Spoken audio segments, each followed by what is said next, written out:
जय माता दी दोस्तों स्वागत है आपका हमारे YouTube चैनल में। दोस्तों आज हम इस वीडियो में बात कर रहे हैं मीन राशि वालों के लिए 17 अगस्त से लेकर 23 अगस्त तक ये जो पूरा सप्ताह रहेगा ये कैसा रहेगा। और यदि आप हमारे चैनल कूल नॉलेज वर्ल्ड पर नए आए हैं तो चैनल को जरूर सब्सक्राइब करें। वीडियो अच्छी लगे तो लाइक जरूर करें और कुछ कहना चाहते हैं तो कॉमेंट बॉक्स में जरूर लिखें। जब बात कर रहे हैं दोस्तों इस पूरे सप्ताह की तो आपके लिए बता दें, क्योंकि ये जो सप्ताह रहेगा इस सप्ताह में सूर्य ट्रांजिट कर चुके हैं और सूर्य की जो स्थिति रहेगी बुध के साथ शुक्र के साथ युति करके जो सूर्य हैं ये आपके छठे भाव में उपस्थित रहेंगे मीन राशि वालों के लिए।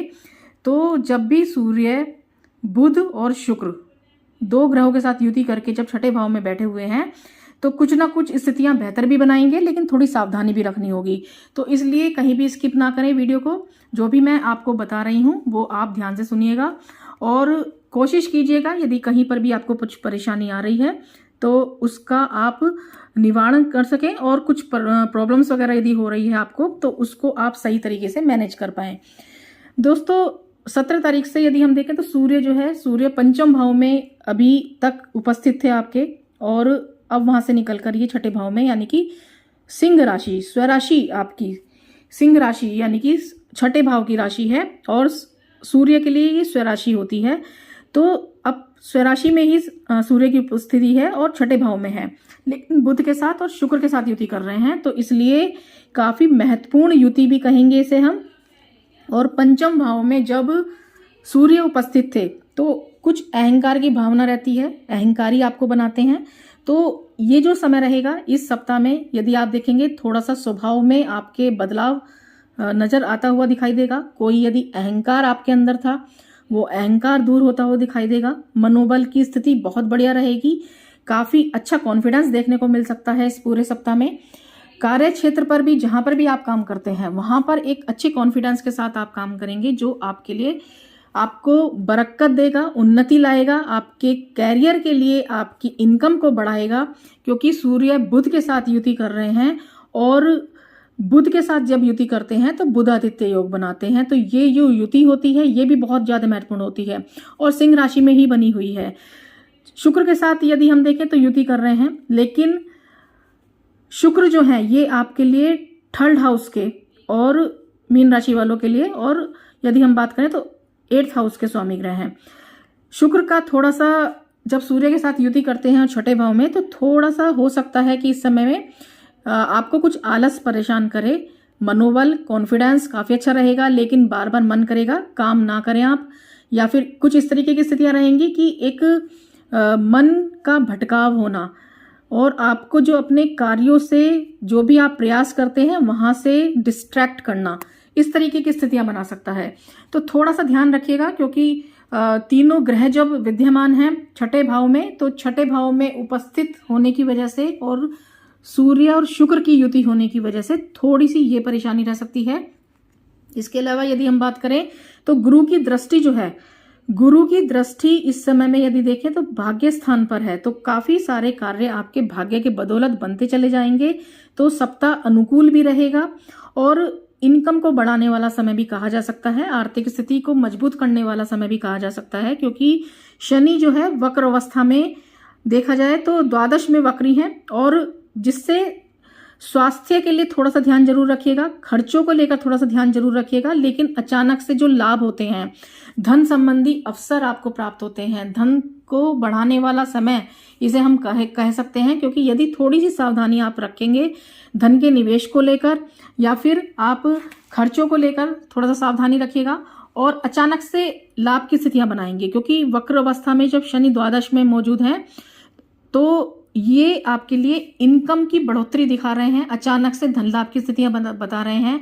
कुछ अवसर हो सकता है कि आपके लिए इस तरीके से बने इस पूरे सप्ताह में कि अचानक से धन लाभ की स्थितियां बने। इसके अलावा विदेशों से जुड़े हुए जो लोग हैं उनके लिए बहुत अच्छा समय कहा जा सकता है, लेकिन थोड़ा सा ध्यान जरूर रखिएगा क्योंकि जैसे मैंने कहा है कि शुक्र जो है ये आपके लिए अष्टम भाव के भी स्वामी ग्रह हैं। तो जो लोग जुड़े हुए हैं धार्मिक कार्यों से उनके लिए बहुत अच्छा समय रह सकता है, लेकिन थोड़ा सा सावधानी रखिएगा। धर्म कर्म से जो लोग जुड़े हुए हैं, विदेशों से जो लोग जुड़े हुए हैं, कारोबार वगैरह करते हैं उनके लिए थोड़ा सा ध्यान रखना इस समय में आवश्यकता रहेगी।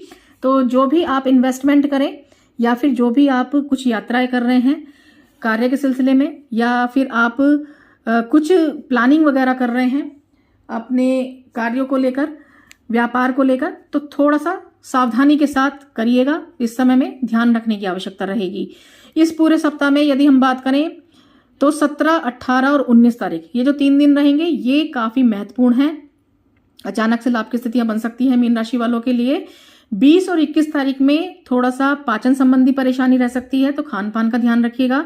और हो सकता है इस समय में घूमने फिरने का आपका प्रोग्राम बने, खाने पीने पर आप खर्चा करें, लेकिन थोड़ा सा जो भी आप अपनी डाइट को लेकर या अपने फिटनेस को लेकर, अपनी हेल्थ को लेकर जरूर ध्यान रखिएगा, क्योंकि पाचन संबंधी कुछ परेशानी इस समय में रह सकती है।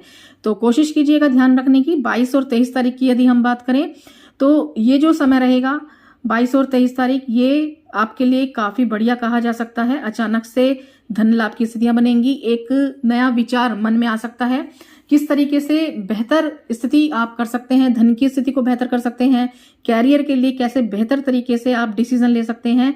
लेकिन कहीं ना कहीं हो सकता है कि कुछ कंफ्यूजन आपको बनी रहे और आप सही तरीके से डिसीजन लेने में असमर्थ रहें। तो 22 और 23 तारीख में यदि कोई बड़े फैसले आप ले रहे हैं और आपको कुछ परेशानी आ रही हैं तो थोड़ा सा आपको रुकना चाहिए, और इसके बाद यानी कि 23 तारीख के बाद 22 और 23 तारीख में कोई बड़े फैसले ना करें। यदि आपको कोई कंफ्यूजन है और सही तरीके से डिसीजन ले पाए, इसके लिए आप 23 तारीख के बाद डिसीजन लीजिएगा, ये थोड़ा सा ध्यान रखिएगा। इसके अलावा यदि हम बात करें तो ये जो पूरा सप्ताह रहेगा, जैसे मैंने कहा है कि कुछ उतार चढ़ाव तो रहेगा, क्योंकि ग्रहों की स्थितियां जिस तरीके से बनी हुई हैं तो अचानक से लाभ की स्थितियां भी बना रही हैं, लेकिन थोड़ी सी सावधानी भी रखनी चाहिए। मनमौजी स्वभाव रहेगा इस समय में, कुछ लापरवाही करने की भी संभावना बनी हुई है, तो थोड़ी सी ध्यान जरूर रखना चाहिए आपको ये जो पूरा सप्ताह रहेगा। और ये जो पूरा सप्ताह है इसमें जैसे मैंने बताया आपको कि विद्यार्थी वर्ग के लिए बहुत अच्छा रह सकता है। विद्यार्थी वर्ग के लिए बहुत अच्छा समय इसे हम कह सकते हैं। तो पढ़ाई पर कॉन्सेंट्रेट कीजिएगा, और यदि आप कोई प्रतियोगी परीक्षा की तैयारी कर रहे हैं तो सही तरीके से एफर्ट्स जरूर करते रहिएगा, बहुत अच्छे परिणाम मिल सकते हैं आपके लिए। कैरियर के लिए, विद्यार्थी वर्ग के लिए जो उच्च शिक्षा ग्रहण करना चाहते हैं या फिर विदेश जाकर पढ़ना चाहते हैं, इस तरीके के कुछ आपके विचार मन में आ रहे हैं तो बहुत अच्छी स्थितियां बन सकती हैं आपके लिए। तो विद्यार्थी वर्ग के लिए काफी महत्वपूर्ण रहेगा ये सप्ताह, लेकिन हेल्थ को लेकर थोड़ा सा ध्यान जरूर रखिएगा, क्योंकि कहीं ना कहीं जो पढ़ाई में प्रॉब्लम्स आ सकती है वो हेल्थ की वजह से आ सकती है या फिर गलत खान पान की वजह से आ सकती है। तो इन सब चीजों का थोड़ा सा अधिक ध्यान रखिएगा। ये पूरा सप्ताह आपके लिए बेहतर तरीके से बना रहे और आपके लिए काफी बढ़िया स्थितियां बनी रहे। फैमिली लाइफ काफी अच्छी रहेगी इस समय में। कोई परेशानी आ रही थी, वैचारिक मतभेद चल रहे थे या फिर कुछ विवाद की स्थितियां बनी हुई थी घर परिवार में लोगों के बीच में, तो वो परेशानियां दूर होती हुई दिखाई देंगी इस पूरे सप्ताह में। और ये जो सप्ताह रहेगा काफी बेहतर रहे आपके लिए, इसी मनोकामना के साथ जय माता दी।